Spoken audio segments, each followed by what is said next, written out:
JT Shaver here with New Layer, and in this video I'll give you the lowdown on the new Aputure Amaran P60c and P60x budget LED panels. It wasn't too long ago that I made a video stating that GVM basically had the budget LED panel category on lockdown. But with the release of these two lights, that has officially changed. Not only changed, but unfortunately for everyone else, I think Aputure has redefined what budget LED panels can be. They created something that we only dreamt of a few years ago because these lights are basically better than every other light in every single way. With budget lights, oftentimes it's a bonus for them to even come with a carrying case, so even if it's a soft, generic case, I'm happy, but the Amaran lights do it one better. These cases are custom designed and very well made, so everything fits perfectly snug, and they're padded, so we're off to a good start. The downside is that these cases don't fit the included softbox or grid, which is kind of a bummer. You can smush the softbox into the small pocket of the case if you want, and you can fold the grid up and stick it between the handles and strap it in that way. Neither is ideal, but I do like how compact these cases are, so I'm not sure if I'd rather have bigger ones or not. The boxes they come in do also have handles, so you could throw everything in there and use those instead if you want. And yes, you did hear that correctly, both of these lights come with both a softbox and a grid, which is awesome. The softboxes fold down really tiny like a mini 5-in-1 reflector, and pop open with a 2-piece sleeve at each corner. This is my favorite style of softbox for small lights like this because of how tiny they fold down and how quickly and easily you can pop them open. The P60x is about 7 by 10 inches and the P60c is about 8.5 by 10.5 inches. The softbox is more than double the surface area of these lights, so they do give you significantly softer lighting and shadows. The grids unfold into a rectangle and attach directly to the face of the softbox using Velcro, so it takes just a few seconds to put them on. Aputure also included a little 90-degree bracket to give you more flexibility when mounting these lights, or of course you could just use something like a ball head instead. My first thought when I pulled these panels out was just how well made they are. They kind of remind me of the difference between budget and luxury cars. You know, with cheap cars, if you push on the plastic it kind of creaks and makes loud noises,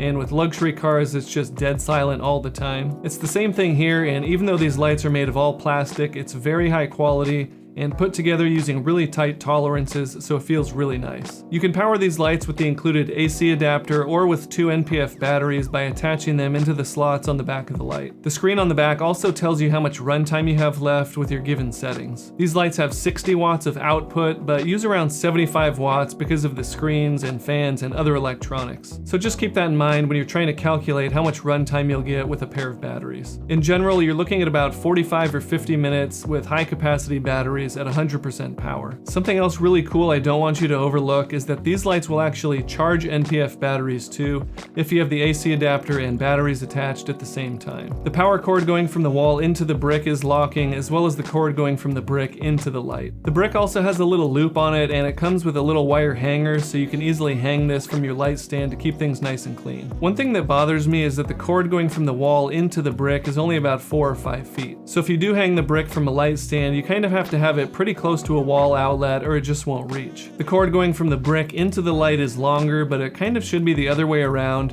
or at least they should just give you a longer cord that goes from the wall into the brick. Luckily, it's a really common style of cable, so if you want a longer one, you could replace it for next to nothing. Some panels are passively cooled, meaning they have no fans, so they're silent 100% of the time, but these lights do use fans for cooling. The P60x has 1 fan and the P60c has 2, but luckily these are some of the quietest fans out of any lights that I've tested, so you should have no issues with noise. The default for the fans is smart mode, meaning they'll slow down and speed up whenever they need to, or you can just turn them to medium all the time. When you set them to medium, they run at a constant speed, which is good if you know you're going to be doing some noise reduction in post. That way the volume and frequency of the fan is not changing and you'll get a more effective noise reduction. Both of these lights have lenses in front of the LEDs, so you get a tighter 45-degree beam angle for more brightness and greater control. Of course, adding the softbox gives you a much wider beam angle, so you have the best of both worlds. As far as brightness and color accuracy goes, I measured these lights with my Sekonic C800 and got the following results. With both lights set to 3200 Kelvin, I got a brightness of 5300 lux on the P60c and 5230 lux on the P60x, so they're essentially identical. With both lights set to 5500 Kelvin, I got 5930 lux on the P60c and 5230 lux on the P60x. So it's not as close, but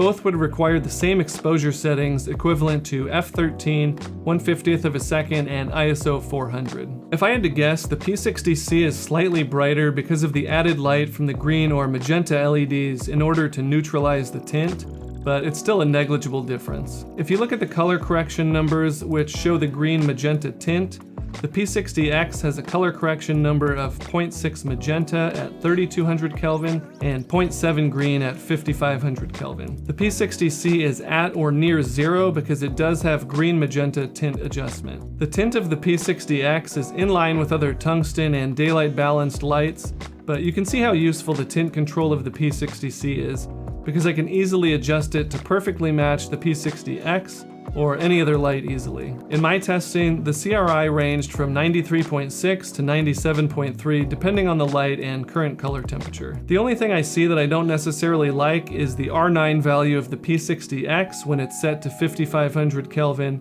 which was 74.5. It's not what I'd hoped for, but CRI is a bit antiquated, and SSI is really the more reliable metric now. The P60c has an SSI of 74 versus the daylight standard and 85 versus the tungsten standard. The P60x comes in at 73 and 86, which are all very good numbers. Long story short, there's nothing especially good or bad about the color accuracy of these particular lights, but that's a positive thing because LEDs have gotten really good as a whole. If you want to see all the brightness and color accuracy measurements that I got, I'll have a link in the description to my light comparison tool. It uses real-world measurements instead of manufacturer-provided specs. That way you can more fairly compare lights from different brands. When you're using bare LED panels, sometimes you'll get weird checkered shadows under certain circumstances. The individual LEDs on the P60x are staggered instead of being in a perfect grid, which helps alleviate that issue if you're not using a softbox. The P60c is RGBWW, so it has the full color spectrum, which also adds a very important feature that I'll get to soon. Before I get to that, I want to talk about the features on the P60x because it's a little more basic of a light. On the back of the light, you'll see buttons for power, menu, lighting, and effects. You'll also see a knob for intensity or brightness, and another knob for CCT or color temperature. You can adjust the brightness in increments of 1% and the color temperature from 3200 Kelvin to 6500 Kelvin in increments of 100. If you press in on the intensity button, you can jump brightness in increments of 20%, and if you press in on the CCT button, you can cycle through a few different presets. The menu button does what you'd expect and opens up the menu, and inside you'll find something cool that Aputure does called Studio Mode. Studio Mode will automatically turn on the light as soon as power is applied, so you don't even have to press the power button. This is useful if you have more than one light attached to a single power strip. That way you can just turn on the power strip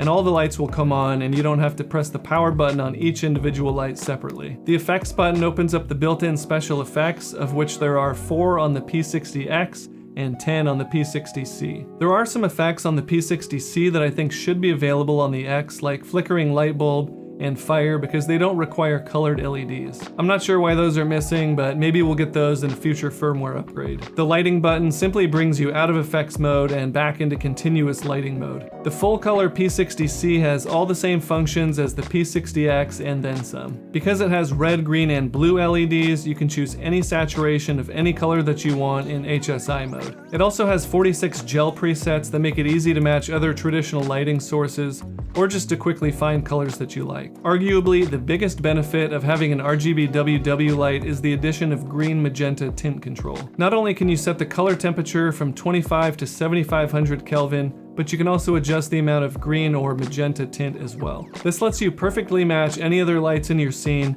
and I would argue that matching tints is more important than matching color temperature. Any green or magenta cast in your image, especially on skin tones, is very obvious, so having tint control is a huge bonus. Another huge selling point for all Aputure lights is their support for the Sidus Link mobile app. You can control one or more lights at the same time wirelessly, and it gives you more granular control along with some other features, but I don't really have time to get into everything in this video. Sidus Link, in my opinion, is by far the best mobile app for controlling lights. The Amaran P60x is $249 and the P60c is $349. Something like the GVM 1200D is $239 and is also an RGBWW light. So I won't say there's no longer a need for lights like that, because especially if you're buying multiple units, the cost does add up. But even totally ignoring all the differences in the lights themselves, the Amaran kits do include a softbox and grid, while the 1200D does not. So the P60X is actually cheaper for what you get,